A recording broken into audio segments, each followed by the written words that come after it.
Hello everyone, this is Jack Jaworski, and today I'm going to tell you how to create a Thinglink plot diagram. And the purpose of this activity is to help you break down a story and its essential elements to understand the different parts of its plot. We'll be using a novel that you've read in class for this activity, and it will help you to understand the story, but also the different parts of a plot, as we mentioned. And in case you aren't familiar with what a plot diagram is, I will be introducing an example here. So here we have my finished plot diagram example, and this has 6 different parts to it. And the first is exposition, which is where the main characters and setting are introduced. And then after that we have the inciting incident, which is the event that sets the story in motion, introduces the conflict, and causes the characters to begin their journey. And after that we get rising action, where the journey of the main story happens, leading up to where the climax comes to a head. At the climax, which is the most important point in the story, where the problem reaches its highest point. And after that, things settle down a little, and there's falling action when things start to come closer to an end after the climax. Then, at the end, we get the resolution, where the story ends up, and we find out if the characters succeed in overcoming the conflict or not. So what I just showed were the definitions for the different parts of the plot, but also you're going to want to have an example to go along with your book and see how it fits into these different parts. So, for this project that I did, I used the movie Nosferatu, because it was in the public domain and the story was relatively simple to translate. So here I've got my exposition, and I say what happened in the movie, and I have a little picture to go along with it. And I do that for all of these. There's a picture along with my example, and you can click them and see how it relates. And I also added towards the end of it a video example, and I'll be showing how to add both of these later in the project. So in terms of grading, a lot of it has to do with accuracy of your formatting. You're going to need to have all 6 of these examples, as well as all 6 of the definitions. And you need to have, for every example, a picture, the title, and a sentence or 2 about what actually happens in that scene. For the definition, you have to have the title, and you have to have 1 or 2 sentences to say what that means. And also, if you can, and if it's possible, I want you to have at least 1 video example for one of these parts. And I will also be giving out extra credit for some creativity, so if you create your own hand-drawn pictures for some of these, I would give you some extra credit points, because I think that creates more effort and creativity. And also, if you want to add some other things, that can help as well. Like here, I have a basic definition of a plot structure diagram, and also I link to a site that helps with more plot structure diagram examples. To get started, you're going to want to go to thinglink.com/edu and click the Start Now button, which would take you to sign up. And I would go ahead and use one of your personal professional emails. So if you have an email that has a professional sounding name or an alternate technology account like I have, I'd recommend using that. The only reason I say don't use your school account is because if you put your school account in there and then choose during their little questionnaire that comes up that you're a student, it'll ask you for an invite code, which not every teacher will have. So I think it's just easier if you use a personal account and say that's for other personal use during the little questionnaire that shows up. And that way you can just kind of have this and be able to freely turn it in without having to go through an invite code. Now after all of that, we're finally ready to get started. And we'll go ahead and click create, and we'd want to base ours off an image. So we need to upload an image to base our plot diagram off of. But where can we get this?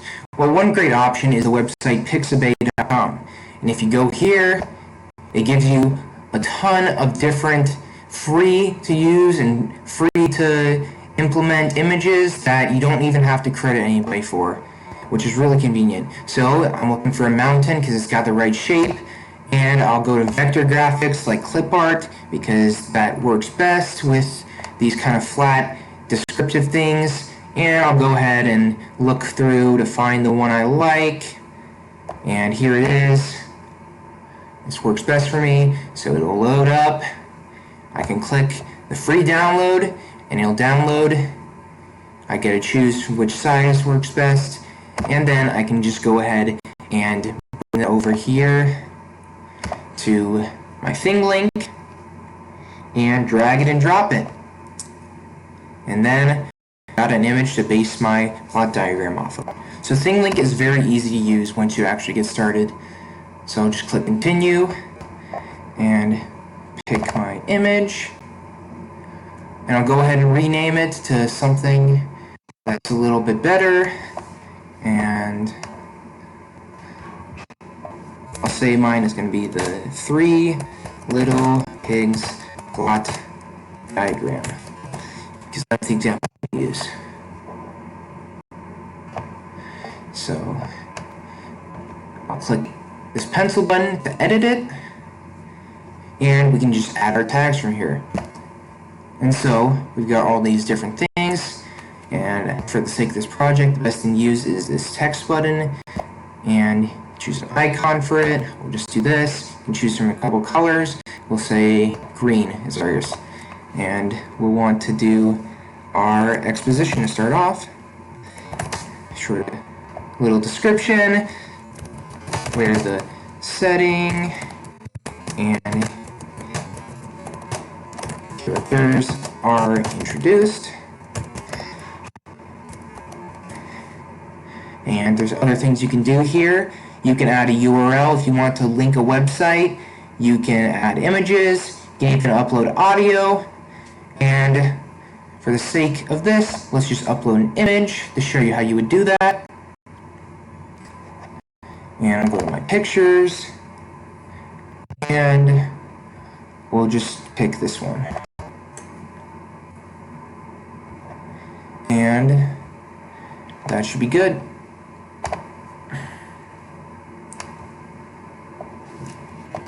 So, like I mentioned, you could get some extra credit points for creativity if you use hand-drawn or images that you create yourself, and this is pretty easy to do. One way to do it is just use Microsoft OneDrive. It's an app you can download on your phone, and you can just Google it and pull it up on your laptop and easily access the same files. And it actually, on your phone, when you use the app, you can scan a picture that you've drawn, or any document really, and it'll upload it to your OneDrive, and you can access it, download it to your computer, and then just add it as an image on one of these tags.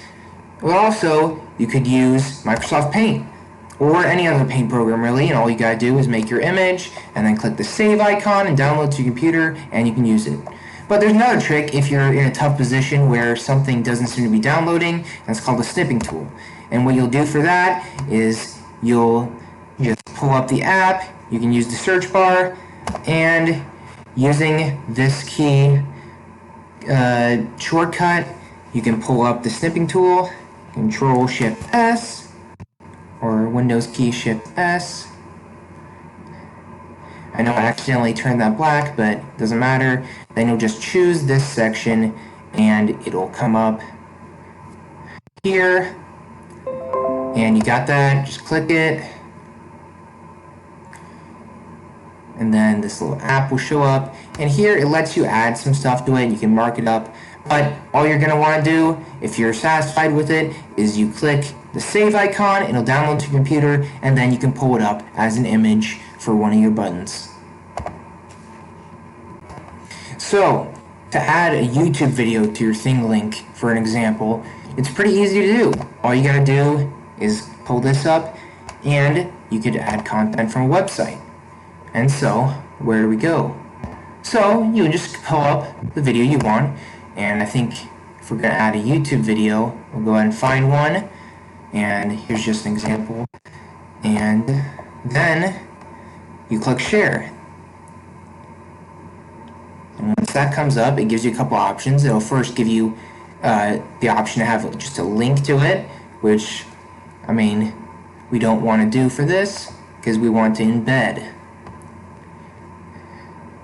And the cool thing about this is that using an embed code, we can actually have the YouTube video be completely watchable on our Thinglink page. And you can use this to be able to start at a specific time, which is helpful because you're going to want this to match up with a specific scene, so it'll show you the exact place that you want to be at if you're going to use that. And so we'll just go over here and put in our embed code.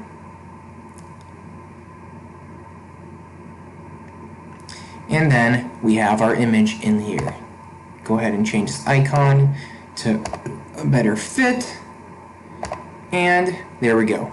We've got a YouTube video that's completely watchable inside of our Thinglink. So when you're all finished with your project, you're going to want to share it. And so first thing you do is go to your privacy settings, and you can either choose public or unlisted for people to have to be able to see it. And I'm going to go ahead and do unlisted, and I'll save that. Then you're going to need to create the shareable link. And all you got to do is click share. And we're going to go ahead and create an embed code so that we can embed it into our Canvas discussion. And it's easy to do. Once you get here, click insert and embed it. Just like the YouTube video on our Thinglink, it'll bring up an option to embed, and we'll place our embed code in there and submit it. And there you go. That's all you gotta do to create a Thinglink and embed it into your Canvas discussion. Alright, that's all you need to learn to be able to create a Thinglink plot structure diagram. Just remember to go back and check all these different processes if you want to see how to do a specific thing or add a specific thing.